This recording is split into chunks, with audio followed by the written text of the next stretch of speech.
Welcome back. In the last video, we learned how to add our first episode to our new podcasting website. Now, we did all of that through the WordPress admin area.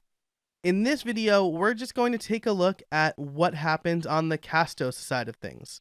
So you can see I'm logged into my Castos account, and where there were no podcasts before when we signed up, there is now the TIL podcast. If I click on that, you'll see that I have a list of all the episodes I just uploaded. I could grab a link.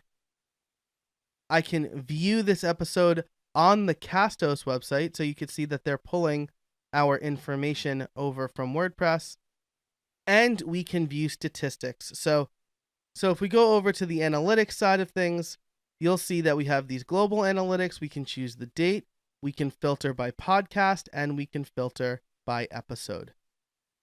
So that's it. I just wanted to show you everything that happens on the Castos side of things. If you don't want to view the statistics, you never have to log into Castos. You can manage your whole podcast over on your WordPress site. And there's even a simple analytics extension for Seriously Simple Podcasting. So depending on the statistics you're looking for, you might not even have to come here for that. Castos is strictly a high-end audio host for you to keep your MP3s.